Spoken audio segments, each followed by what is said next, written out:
नमस्कार, आदाब, सत श्री अकाल। स्वागत है आप सभी का आपके अपने YouTube चैनल पर। अगर आप सीटेट एग्जाम की तैयारी कर रहे हैं तो आज का वीडियो आप सबके लिए बहुत ही हेल्पफुल है। आज हम क्या करेंगे, सीटेट के एक प्रीवियस ईयर पेपर को डिस्कस करेंगे कि भाई सीटेट में क्वेश्चन कैसे पूछे जाते हैं। हम जो थ्योरी सेक्शन को पढ़ रहे हैं, ऑफलाइन क्लासेस में पढ़ रहे हैं, कुछ क्लासें आपकी ऑनलाइन भी आई हैं थ्योरी की, तो जो चीज़ें पढ़ रहे हैं क्या सच में क्वेश्चन ऐसे आते हैं कि नहीं आते, फिर अगर क्वेश्चन आते तो उन क्वेश्चन को आपको डील कैसे करना है। क्योंकि अगर पिछली बार का सीटेट का रिजल्ट देखेंगे तो रिजल्ट का पासिंग परसेंटेज बहुत कम है। तो इसका सबसे बड़ा रीजन क्या है? कुछ रीजन जो मेरे अकॉर्डिंग है। सबसे बड़ी चीज़ क्या होती है, सीटेट को अदर टेट जैसे समझ लेते हैं। सीटेट में अगर आपकी सीडीपी एंड पेडागोजी में अंडरस्टैंडिंग बहुत अच्छी नहीं है तो आप पेपर को सॉल्व नहीं कर पाएंगे। अगर आप सोच रहे पेपर को रट के कर पाएंगे, नहीं कर पाएंगे। आपको थ्योरी का भी नॉलेज होना चाहिए, उसके साथ साथ क्वेश्चन को कैसे टैकल करना है ये चीज़ भी आपको पता होनी चाहिए। मैंने अपना मल्टीपल टाइम सीटेट का एग्जाम क्वालिफाई किया है तो कैसे किया है, उस सारी चीज़ों को भी हम डिस्कस करेंगे। ओके, तो आज हम क्या करेंगे, सीटेट के प्रीवियस ईयर क्वेश्चन को डिस्कस करेंगे। वैसे प्रीवियस ईयर क्वेश्चन आपको खुद से लगाने चाहिए। जब मैंने आपको ऑफलाइन थ्योरी पढ़ाती हूँ तो मैंने आपको बताया था कि टेलीग्राम चैनल पे मैंने आपको क्वेश्चन प्रोवाइड किए हैं, उनको ज़रूर लगाइएगा। ओके, लेकिन मैं डिस्कस करूँ कि जैसे एग्जाम हॉल में अपने माइंडसेट को कैसे करना है, क्वेश्चन को कैसे टैकल करना है, दूसरी चीज़ कैसे टॉपिक से क्वेश्चन आते हैं, इन सारी चीज़ों को समझेंगे। ओके, तो चलिए अपनी क्लास को स्टार्ट करते हैं एक मोटिवेशनल क्विट के साथ।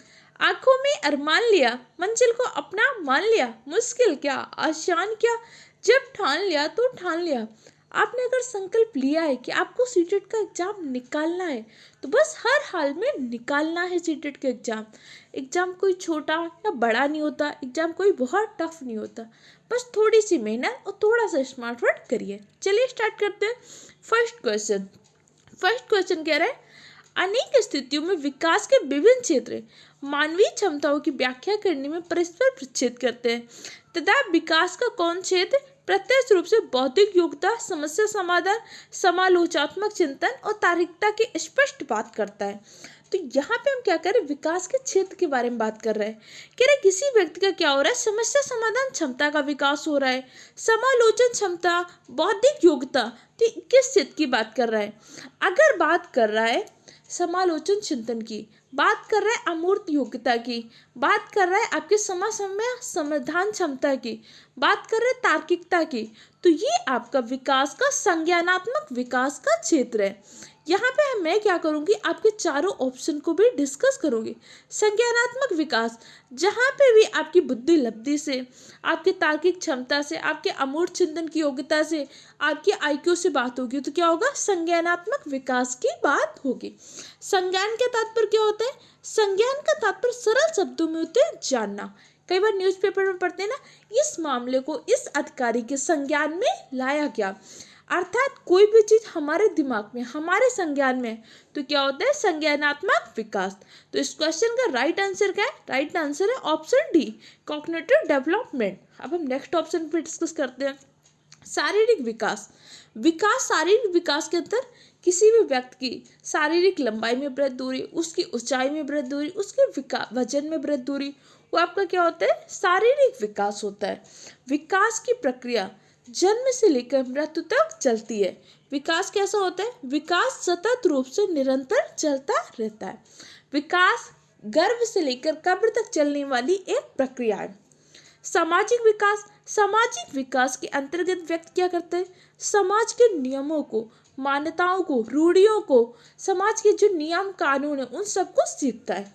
अर्थात एक जैविक मानव से सामाजिक मानव बनने की जो प्रक्रिया होती है वही क्या होती है, आपकी सामाजिकरण।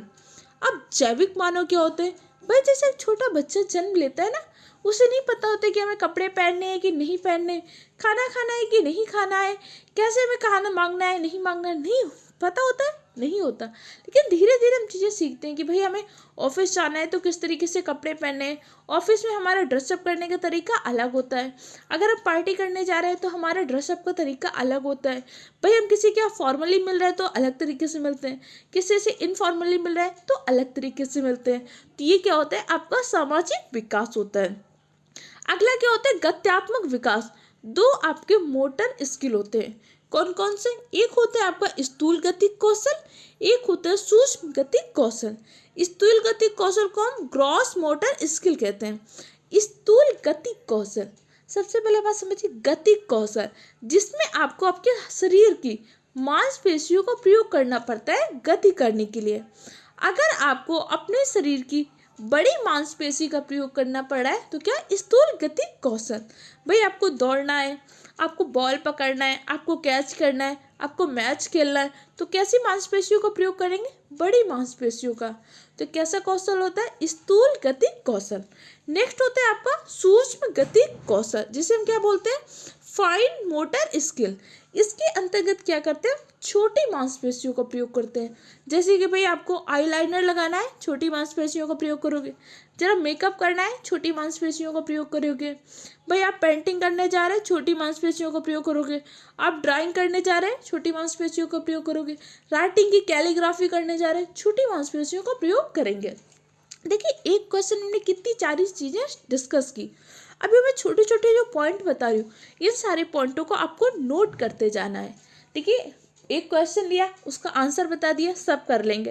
लेकिन अगर आपको एग्जाम में सिलेक्ट होना है, और सिर्फ सिलेक्ट नहीं होना, आपके आने वाले एग्जाम के लिए आपको बहुत अच्छा तैयार करना है आपको कि आगे केवीएस की कैसे मुझे टैकल करनी है, अगर केवीएस में सीडीपी कैसे टैकल करनी है, या आगे सुपर टेट, ये जो भी एग्जाम है तो वहाँ की भी सीडीपी कैसे टैकल करनी है। तो यही तरीका है, इस तरीके से ही आप कर सकते हैं। ओके, ये समझ में आ गया कि नहीं आ गया?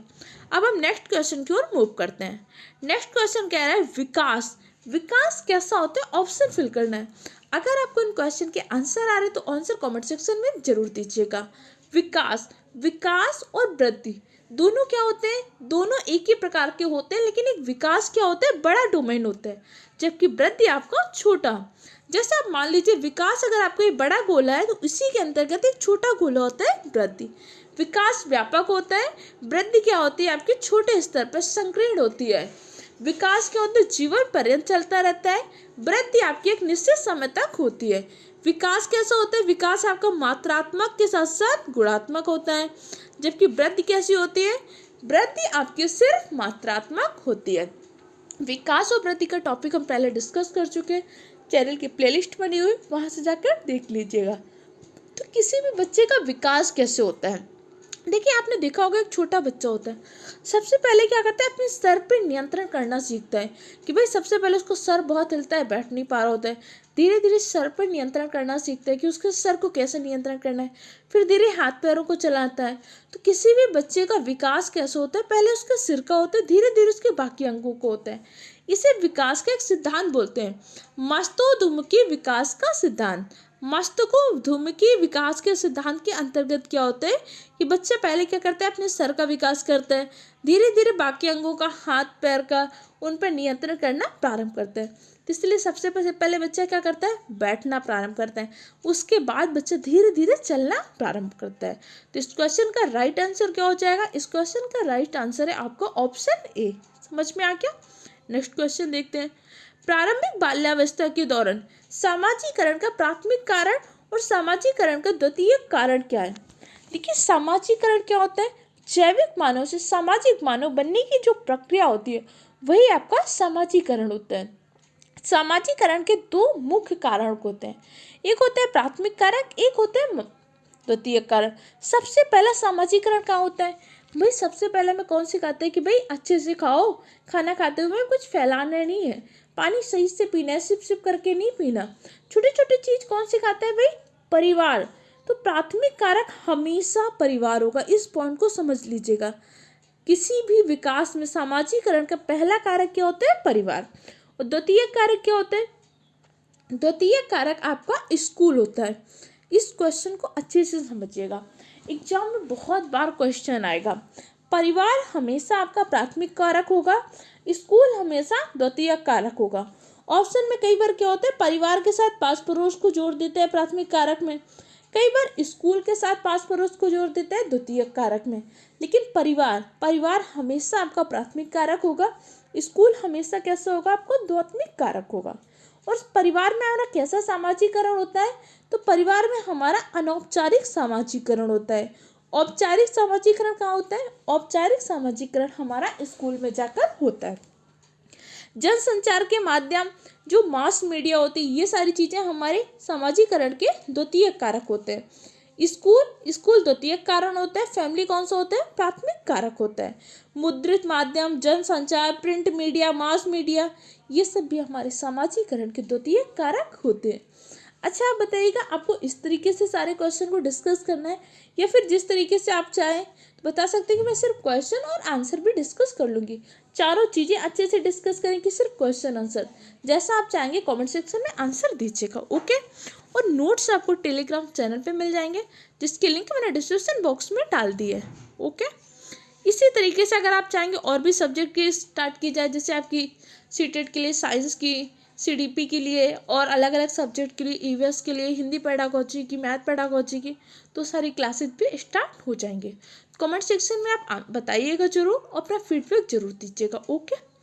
जीन पियाजे के सिद्धांत के अनुसार अगर एक स्कीम संतुष्ट परिणाम नहीं देता तो क्या उत्पन्न होता है? तो सबसे पहले जीन पियाजे ने कौन सा सिद्धांत दिया था? जीन पियाजे ने संज्ञानात्मक विकास का सिद्धांत दिया था। इन्होंने संज्ञानात्मक विकास के सिद्धांत के अंतर्गत 4 प्रकार की अवस्थाओं का वर्णन किया था। इन्होंने बताया था कि हमारे मस्तिष्क में क्या होता है? स्कीमा होता है। स्कीमा का सरल शब्दों में क्या होता है? मतलब हमारे मस्तिष्क में एक इंफॉर्मेशन होती है। अगर ये इंफॉर्मेशन हमें संतुष्ट परिणाम नहीं देती है तो क्या हो जाता है? हमें असंतुलन की स्थिति उत्पन्न हो जाती है। समझिए कैसे। अब एक छोटा बच्चा अपनी मम्मी के साथ जा रहा था। छोटा बच्चा मम्मी के पास जा रहा था, उसने एक पेड़ देखा। उस पेड़ में क्या लगे थे? आम लगे थे। तो उसने अपनी मम्मी से बोला, मम्मा ये देखो क्या लगा है? आम लगा है। ऐसा उसने संरचना देखा, उसे लगा कि पेड़ में लगा है तो क्या है? आम लगा है। थोड़ी दूर और गया, उसने देखा कि पेड़ पे क्या लगा है? अमरूद लगा है। तो उसने कहा, मम्मा मम्मा देखो क्या लगा है? अमरूद लगा है। तब उसकी मम्मा ने बताया, नहीं बेटा, आम भी पेड़ पे लगता है, अमरूद भी पेड़ पर लगता है, लेकिन आम का स्ट्रक्चर ऐसा होता है, थोड़ा सा ट्रायंगल जैसा होता है, और अमरूद कैसा होता है? अमरूद आपका गोल होता है। तो बच्चे ने उस इंफॉर्मेशन में क्या कर लिया? ऐड कर लिया। उस इंफॉर्मेशन में कुछ चीज़ों को जोड़ लिया। अब जब तक बच्चा मम्मा से नहीं पूछेगा, बच्चे ने मन में ही सोच लिया कि भाई ये क्या है? अमरूद है, ये आम है। ये तो बच्चे ने को बाद में पता चला। बच्चे ने अमरूद को भी देखा, आम को भी देखा।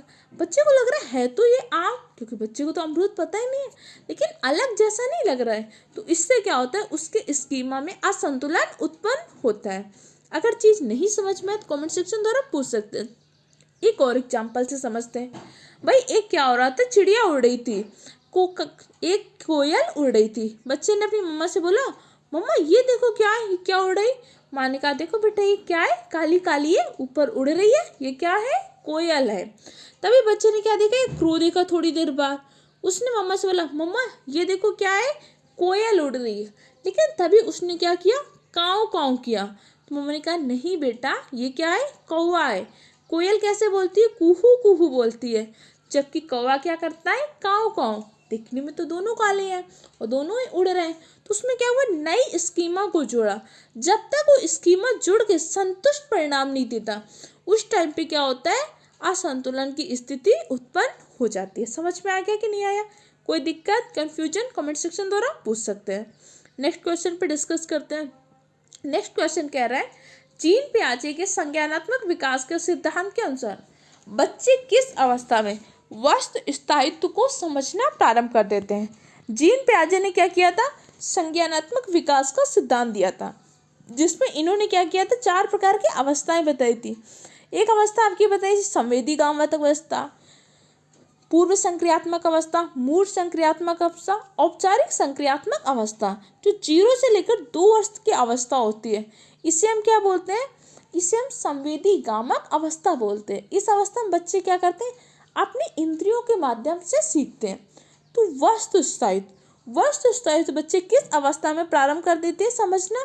तो वस्तु स्थायित्व जो होता है बच्चे पूर्व संक्रियात्मक अवस्था में प्रारंभ कर देते हैं। वस्तु स्थायित्व का मतलब क्या होता है? जैसे छोटा बच्चा होता है ना, आप उसकी दूध की बोतल लीजिए या कोई चीज़ ले लीजिए, आप बच्चे उसको ये लो बिल्ली ले गई, तो अगर बच्चा भूल जाता है कि हाँ सच में बिल्ली ले गई, तो बच्चे के अंदर अभी वस्तु स्थायित्व का गुण नहीं आया। लेकिन अगर बच्चे को पता है कि नहीं बिल्ली नहीं ले गई, मम्मा ने यहीं कहीं छुपा दिया है, मतलब वो चीज हमारे सामने नहीं है परंतु उसका अस्तित्व है। यही बात क्या होती है, वास्तव स्थायित्व। किस अवस्था में आता है, तो पूर्व संक्रियात्मक अवस्था में। इस क्वेश्चन का राइट आंसर है ऑप्शन बी। क्लियर, समझ में आ गया। नेक्स्ट क्वेश्चन पे डिस्कस करते हैं। रमन के समुद्र, हिंज की दुविधा।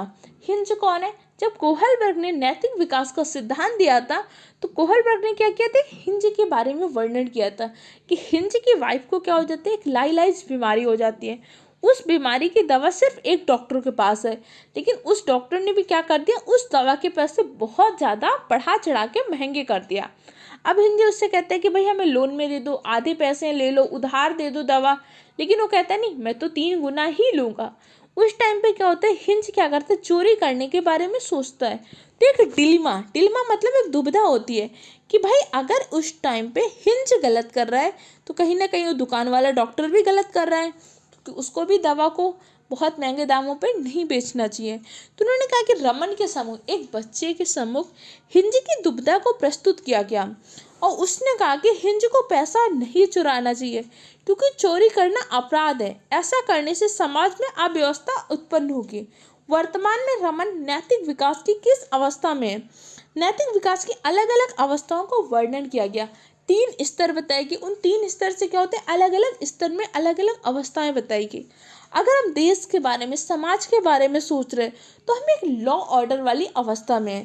तो कौन सी अवस्था में, कानून व्यवस्था अभिविन्यास की अवस्था में है। कोहलबर्ग के सिद्धांत की एक अलग से थ्योरी चैनल में पढ़ी है, उसको जरूर देख लीजिए। ओके, नेक्स्ट क्वेश्चन डिस्कस करते हैं। नेक्स्ट क्वेश्चन कह रहा है, लियोबास्की के विचारों के अनुसार निम्नलिखित में कौन सा सही है। वाइगोत्स्की कौन थे, सामाजिक संरचनावादी थे। वाइगोत्स्की कहते थे कि बालक के विकास के लिए सामाजिक संस्कृति का बहुत बड़ा योगदान होता है। बच्चे क्या करते हैं, अपनी संस्कृति से सीखते हैं, पीयर लर्निंग के द्वारा सीखते हैं। तो कह रहे कौन सा कथन सही है। सामाजिक पृथकीकरण अधिगम में योगदान देता है, बिल्कुल गलत बात। वाइगोत्स्की कहते थे कि भाई समाज में सीखता है, ये तो कह रहा है समाज से पृथक करने में अधिगम में योगदान होता है। इस क्वेश्चन का आंसर क्या होगा, ये गलत हो गया। बच्चे के दूसरे के सहयोग के बिना अच्छी तरह सीखते नहीं, बच्चे एक दूसरे के साथ सहयोग से पीयर लर्निंग में ज़्यादा अच्छी तरीके से सीखते हैं। संकेत और मदद अधिगम की गति में अवरोध उत्पन्न करते हैं नहीं, अगर हम बच्चों को छोटे छोटे क्लू देते हैं, छोटे छोटे हिंट देते हैं, ये अधिगम की प्रक्रिया को बढ़ाते हैं। तो सामाजिक सांस्कृतिक उपकरण अधिगम की प्रक्रिया में योगदान देते हैं, बिल्कुल सही। वाइगोत्स्की कहते हैं कि बच्चे का अगर आपको सर्वोत्तम विकास करना है तो बच्चे को पीयर लर्निंग करने दीजिए, आपस में मिलजुल कर सीखने दीजिए, उसके संस्कृत से सीखने दीजिए। तो इस क्वेश्चन का राइट आंसर क्या हो जाएगा, इस क्वेश्चन का राइट आंसर है आपका ऑप्शन डी। तो कई बार पूछ लेते हैं सामाजिक संरचनावाद सिद्धांत के प्रतिपादक कौन थे आपके, लियो वाइगोत्स्की। क्लियर हो क्या। नेक्स्ट क्वेश्चन पे डिस्कस करते हैं। नेक्स्ट क्वेश्चन कह रहा है, वाइगोत्स्की के अनुसार शिक्षण अधिगम की कौन सी विधि अधिगम को समुन्नत करती है। उन्होंने कौन सी विधि अधिगम को क्या करती है, अच्छे से प्रमोट करती है। तो वाइगोत्स्की किस पे बल देते थे, वाइगोत्स्की आपकी कोऑपरेटिव लर्निंग, पीयर लर्निंग पे, सामाजिक संरचनावाद पर बल देते थे। तो इस क्वेश्चन का राइट आंसर क्या हो जाएगा, ऑप्शन बी, कोऑपरेटिव लर्निंग।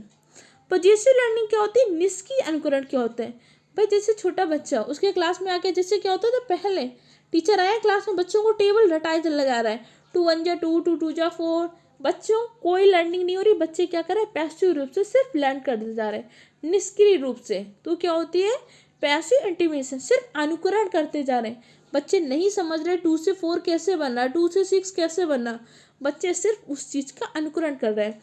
उससे हम क्या बोलते हैं, निष्क्रिय अनुकरण या फिर पैसिव इमिटेशन बोलते हैं। नेक्स्ट क्या होता है, कोऑपरेटिव लर्निंग, सहगामी अधिगम। जब बच्चे आपस में सीखें, पीयर लर्निंग कर रहे हैं, एक दूसरे से सीख रहे हैं, वो क्या होती है, पीयर लर्निंग। इससे अधिगम में बल मिलता है, अधिगम बहुत ही स्थायी रूप से होता है। क्लियर। नेक्स्ट है व्याख्यात्मक शिक्षण। व्याख्यात्मक शिक्षण बड़े कॉलेज वगैरह में बड़े बच्चों के लिए होता है कि लेक्चरर आता है, व्याख्यान देकर चला जाता है, ये बहुत ज़्यादा प्रभावी नहीं होता। उद्दीपन प्रक्रिया अनुकूलन कि भाई पहले उसके लिए क्या के लिए स्टिमुलस उत्पन्न कर दीजिए, फिर वो रिस्पॉन्स करेगा उस कंडीशन के। जैसे पावलोव ने क्या किया था, अपने कुत्ते के साथ किया था, तो उन्होंने क्या किया था, एक स्टिमुलस उत्पन्न किया था, उसके अकॉर्डिंग वो रिस्पॉन्स कर रहा था। तो इस क्वेश्चन का राइट आंसर क्या है, ऑप्शन बी। क्लियर, समझ में आ गया। नेक्स्ट क्वेश्चन की ओर डिस्कस करते हैं। बाल केंद्रित शिक्षा किसकी व्यवस्था करती है? बाल केंद्रित शिक्षा से तात्पर्य ऐसी शिक्षा से होता है जिसमें बालक की रुचि, क्षमता, उसकी व्यक्तिगत विभिन्नताओं, उसकी योग्यता सभी पर ध्यान दिया जाता है। तो बाल केंद्रित शिक्षा किसकी अनुशंसा करती है? मानकीकृत पाठचर्या की? बिल्कुल नहीं। बाल केंद्रित शिक्षा में पुरस्कार और दंड का इस्तेमाल करते हैं? नहीं, बाल केंद्रित शिक्षा में पुरस्कार और दंड की बात नहीं की जाती है।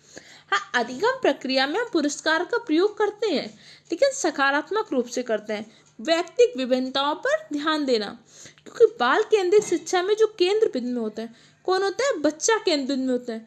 हमें जो भी चीज़ें करनी होती है, पाठ्यक्रम का निर्माण करना होता है, टीचिंग लर्निंग मटेरियल का, टीएलएम का निर्माण, हर चीज़ क्या करते हैं? बच्चे को ध्यान में रख के। और आपकी क्लास में सिर्फ एक बच्चा नहीं होगा, अलग अलग बच्चे होंगे, तो उन बच्चों की व्यक्तिगत क्षमताओं का, व्यक्तिगत योग्यताओं का, उनकी विभिन्नताओं का भी ध्यान में रखना होगा। तो इस क्वेश्चन का राइट आंसर क्या है? Option C. नेक्स्ट क्वेश्चन के बारे में डिस्कस करते हैं। हार्वर्ड गार्डनर के बुद्धि का सिद्धांत। हार्वर्ड गार्डनर ने बहुबुद्धि के सिद्धांत का प्रतिपादन किया था। हार्वर्ड गार्डनर ने कहा था कि बुद्धि ऐसा नहीं कि एक एकाकी स्वरूप में है, बुद्धि कई बार समूह में होती है। 8 प्रकार की बुद्धि होती है।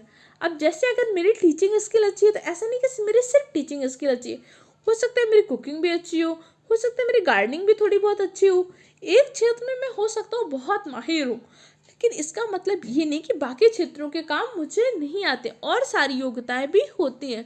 तो हार्वर्ड ज्ञान के अनुसार व्यक्तियों के पास विभिन्न प्रकार की बुद्धि के विभिन्न स्तर होते हैं। तो इस क्वेश्चन का right answer option D. Harvard gardener ने बहुबुद्धि के सिद्धांत का प्रतिपादन किया था।